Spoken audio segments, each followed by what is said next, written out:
Yes, Manu സൂചിപ്പിച്ചതുപോലെയാണ് ഇന്ത്യയുടെ തന്ത്രപ്രധാനമായ ഈ നീക്കം എന്തായിരുന്നു, അതിൻ്റെ സാഹചര്യം എന്തായിരുന്നു.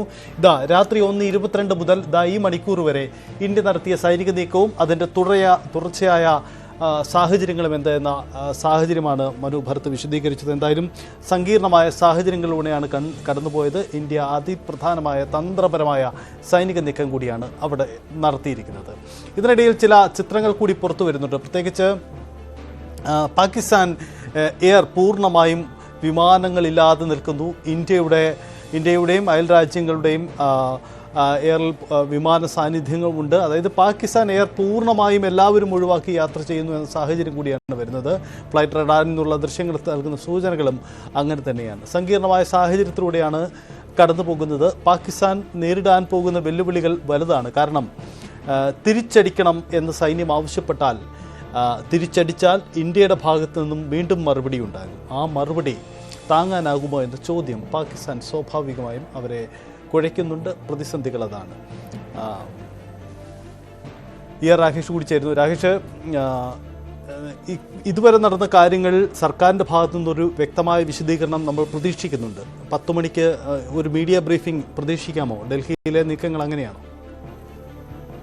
സജിത്ത്, ഒരു വാർത്താ സമ്മേളനം പ്രതീക്ഷിക്കാം. കാരണം സാധാരണഗതിയിൽ അത്തരം നീക്കം ഉണ്ടാകാറുണ്ട്, അത്തരം നടപടികൾ ഉണ്ടാകാറുണ്ട്. കാരണം സൈനിക വക്താക്കൾ, ഉന്നത സൈനിക ഉദ്യോഗസ്ഥരൊക്കെ തന്നെ നടന്ന കാര്യങ്ങൾ വിശദീകരിക്കാറുണ്ട്. നേരത്തെ ഉറിയിലായാലും ഒപ്പം തന്നെ പാക് അധീന കശ്മീരിൽ മുൻപ് ഇന്ത്യ ആക്രമണം നടത്തിയപ്പോഴൊക്കെ തന്നെ സമാനമായ രീതിയിൽ ഇത്തരത്തിൽ എന്താണ് സംഭവിച്ചത്, ഇന്ത്യയുടെ ആക്രമണം ഏത് നിലയിലായിരുന്നു തുടങ്ങിയ കാര്യങ്ങളൊക്കെ തന്നെ സൈന്യം വിശദീകരിച്ചിട്ടുണ്ടായിരുന്നു. ഇന്നും അത്തരം നീക്കങ്ങളിലേക്ക് സൈന്യം കടക്കുമെന്ന കാര്യത്തിൽ സംശയമില്ല.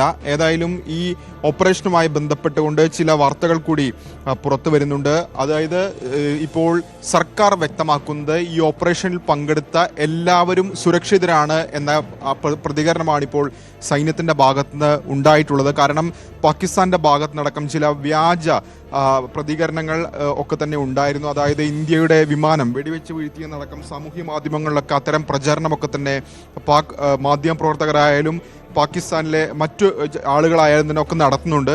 പക്ഷേ ഏതായാലും സർക്കാരിൻ്റെ ഭാഗത്തുനിന്നൊരു സ്ഥിരീകരണം ഇക്കാര്യത്തിൽ വന്നിരിക്കുന്നു. അതായത് ഈ ഓപ്പറേഷൻ സിന്ദൂറിൽ പങ്കെടുത്ത എല്ലാവരും സുരക്ഷിതരാണ് എന്ന പ്രതികരണമാണ് ഇപ്പോൾ ഏതായാലും ഇന്ത്യൻ സൈനിക വൃത്തങ്ങളുടെ ഭാഗത്തുനിന്ന് ഇപ്പോൾ വന്നിട്ടുള്ളത്. അതായത് 2 ഇന്ത്യൻ ആർമി പോസ്റ്റുകൾക്ക് നേരെ ആക്രമണം നടത്തിയെന്ന പ്രതികരണം, തകർത്തു എന്ന പ്രതികരണം കൂടി പാകിസ്ഥാന്റെ ഭാഗത്തുനിന്ന് ഈ ഘട്ടത്തിൽ വരുന്നുണ്ട്. അതും തെറ്റാണ് എന്ന പ്രതികരണമാണ്. അങ്ങനെ ഈ ഓപ്പറേഷൻ സിന്ദൂറിൽ പങ്കെടുത്ത എല്ലാ വ്യോമസേന പൈലറ്റുമാരും സുരക്ഷിതരാണ് എന്ന പ്രതികരണം ഇപ്പോൾ സർക്കാരിൻ്റെ ഭാഗത്തുനിന്ന് വരുന്നു എന്നുള്ളതാണ് ഏറ്റവും പ്രധാനപ്പെട്ട കാര്യം. ഇനി ഏതായാലും എങ്ങനെയാണ് ഈ നടപടികൾ തുടങ്ങിയ കാര്യങ്ങൾ ഒക്കെ കൊണ്ട് കൂടുതൽ വ്യക്തത, കൂടുതൽ വിശദീകരണം സ്വാഭാവികമായും സർക്കാർ നൽകും. ഏതായാലും സർക്കാർ ഇപ്പോൾ ഈ ഘട്ടത്തിൽ വ്യക്തമാക്കിയിരുന്ന പ്രധാനപ്പെട്ട കാര്യം, പാകിസ്ഥാനിലെയും പാക് അധീന കശ്മീരിലെയും ഭീകര താവളങ്ങൾ ആക്രമിച്ചു. പാക് അധീന കശ്മീരിലെ 5 താവളങ്ങളാണ് ആക്രമിച്ചത്. പാകിസ്ഥാനിലെ 4 താവളങ്ങളാണ് ആക്രമിച്ചിരിക്കുന്നത്. അത് കൃത്യമായ ലക്ഷ്യം വെച്ചുകൊണ്ട് ആയിരുന്നു. അതായത് ജനവാസ കേന്ദ്രങ്ങൾക്ക് നേരെയോ അല്ലെങ്കിൽ അവിടുത്തെ സാധാരണക്കാർക്ക് നേരെയോ ആയിരുന്നില്ല ആക്രമണം. പാകിസ്ഥാന്റെ മിലിറ്ററി ഫെസിലിറ്റികൾക്ക് നേരെയും ആക്രമണം നടത്തിയിട്ടില്ല എന്നാണ് സർക്കാർ വ്യക്തമാക്കുന്നത്. അതായത് ഈ ആക്രമണം കൃത്യമായി ഭീകര ക്യാമ്പുകൾ ലക്ഷ്യം വെച്ചുകൊണ്ടായിരുന്നു ആക്രമണം. അതെല്ലാം ഫലപ്രദമായിരുന്നു എന്ന പ്രതികരണമാണ് ഇപ്പോൾ ഈ ഘട്ടത്തിൽ ഏതായാലും സൈന്യത്തിന്റെ ഭാഗത്തുനിന്ന് വന്നിരിക്കുന്നത്. ഏതായാലും ആ സ്ഥലങ്ങൾ നമ്മൾ നേരത്തെ വിശദീകരിച്ച് പറഞ്ഞാണ്. ഇതിൽ 2 ഇടങ്ങൾ മുസാഫറാബാദിലാണ് ആക്രമണം നടത്തിയത്. ഒപ്പം തന്നെ ബഹാവൽപൂരിൽ ഇത്തരത്തിൽ ഭീകര കേന്ദ്രങ്ങൾ ലക്ഷ്യം വെച്ച് ആക്രമണം നടത്തി. കോട്ലിയിൽ ലക്ഷ്യം വെച്ചു, ചക് അമറുവിൽ നടത്തി, ഗുൽപൂരിൽ, ബിംബേറിൽ, ഒപ്പം തന്നെ മുരിഡ്കെ, സിയാൽകോട്ട് എന്നിവിടങ്ങളിലാണ് ഈ ഇന്ത്യ ആക്രമണം നടത്തിയിരിക്കുന്നത്. ഏതായാലും അതിനുശേഷം അതിർത്തിയിൽ, പ്രത്യേകിച്ച് നിയന്ത്രണ രേഖയിൽ വലിയ വെടിവെപ്പ് നടക്കുന്നുണ്ട്. പാകിസ്ഥാൻ വീണ്ടും അവിടെ വെടിനിർത്തൽ കരാർ ലംഘനം നടത്തിയിട്ടുണ്ട്. അത് കൂടുതൽ മേഖലകളിൽ, പ്രത്യേകിച്ച് 3 മേഖലകളിൽ വലിയ രീതിയിൽ വെടിവെപ്പ് നടക്കുന്നു എന്നാണ് ഏറ്റവും നിർണായകമായ കാര്യം. പ്രത്യേകിച്ച് അഗ്നൂറിലും റംബാൻ സെക്ടറുകളിൽ വലിയ രീതിയിൽ വെടിവെപ്പ് നടക്കുന്നു. പ്രത്യേകിച്ച് ഷെല്ലുകൾ ഉപയോഗിച്ച് പാക് സൈന്യത്തിന്റെ ആക്രമണം നടക്കുന്നു എന്നതാണ് ഏറ്റവും പ്രധാനപ്പെട്ട കാര്യം. ഏതായാലും ഈ അതിർത്തി മേഖലകളിലെ ഈ സംഘർഷ സാധ്യത കണക്കിലെടുത്തുകൊണ്ട് തന്നെ പൂഞ്ചിൽ ഇപ്പോൾ വിദ്യാഭ്യാസ സ്ഥാപനങ്ങൾക്ക്, പൂഞ്ച് ജില്ലയിലെ സർക്കാർ സ്വകാര്യ വിദ്യാഭ്യാസ സ്ഥാപനങ്ങൾക്ക് ഇപ്പോൾ അവധി പ്രഖ്യാപിച്ചിരിക്കുന്നതെന്നാണ് ഇപ്പോൾ അവിടുത്തെ ജില്ലാ ഭരണകൂടം വ്യക്തമാക്കിയിരിക്കുന്നത്. അങ്ങനെ ചില മുൻകരുതലുകൾ കൂടി ഈ ഘട്ടത്തിൽ സർക്കാരിന്റെ ഭാഗത്തുനിന്ന്, ഉദ്യോഗസ്ഥരുടെ ഭാഗത്തുനിന്നൊക്കെ നടപടികൾ കൈക്കൊള്ളുകയാണ്. കാരണം മെന്താറിലും സമാനമായ രീതിയിൽ വലിയ രീതിയിൽ ഷെല്ലാക്രമണം നടക്കുന്നുണ്ട്. ഇതുകൂടാതെ അക്നൂർ സെക്ടറിലും വലിയ രീതിയിൽ ഷെല്ലാക്രമണം നടക്കുന്നുണ്ട്. ചില വീടുകൾക്ക് അവിടെ കേടുപാടുകൾ സംഭവിച്ചിട്ടുണ്ട്. അങ്ങനെ അതിർത്തിയിൽ പാകിസ്ഥാന്റെ ഭാഗത്തുനിന്ന്, പാക് സൈന്യത്തിന്റെ ഭാഗത്തുനിന്ന് വലിയ രീതിയിൽ പ്രകോപനം ഈ ഘട്ടത്തിൽ തുടരുന്നുണ്ട്. തുടർച്ചയായി നോക്കുകയാണെങ്കിൽ 14 ദിവസമാണ് ഇത്തരത്തിൽ ആക്രമണം നടക്കുന്നത്. അത് പക്ഷേ കഴിഞ്ഞ ദിവസത്തെ അപേക്ഷിച്ച് കുറച്ചുകൂടി തീവ്രമായ ഒരു ആക്രമണം നടക്കുന്നുണ്ട്. ഇന്ത്യൻ സൈന്യവും അവിടെ ശക്തമായി തിരിച്ചടിച്ചിരിക്കുന്നു എന്നാണ് ഇപ്പോൾ അറിയിച്ചിരിക്കുന്നത്. ഏതായാലും അവിടെ രണ്ട് സേനയും, പ്രത്യേകിച്ച് പാക് സൈന്യവും ഒപ്പം തന്നെ ഇന്ത്യൻ സേനയും തമ്മിൽ ഏറ്റുമുട്ടൽ തുടരുകയാണ് നിയന്ത്രണ രേഖയിൽ. സജിത്ത്. യെസ്, രാകേഷ് സൂചിപ്പിച്ചതുപോലെയാണ് സാഹചര്യം. ഇതിനിടയിൽ നിയന്ത്രണ രേഖയിൽ പാകിസ്ഥാന്റെ ഷെല്ലാക്രമണമുണ്ട്. ഇന്ത്യൻ സൈന്യം തിരിച്ചടിക്കുന്നു. 3 സിവിലിയൻസിന്റെ ജീവൻ പോയി എന്ന ചില അനൌദ്യോഗിക റിപ്പോർട്ടുകളുണ്ട്. അതിലൊരു സ്ഥിരീകരണം എന്തായാലും സർക്കാരിന്റെ ഭാഗത്തു നിന്നും ഉണ്ടാവട്ടെ. എന്തായാലും സങ്കീർണ സാഹചര്യങ്ങളിൽ കൂടി കടന്നു പോവുകയാണ്. ഇതിനിടയിലാണ് ഫ്ലൈറ്റ് റഡാറിൽ നിന്നും വരുന്ന ചില ദൃശ്യങ്ങൾ നൽകുന്ന ചില സൂചനകൾ കൂടിയുണ്ട്. അതായത് ആ മേഖലയിലുണ്ടായ സംഘർഷ സാഹചര്യങ്ങൾ എത്ര കണ്ടാണ് വിമാന സർവീസുകളെ ബാധിച്ചു എന്നതാണ്. നോക്കുക, ദൃശ്യങ്ങളിലേക്ക് നോക്കുമ്പോൾ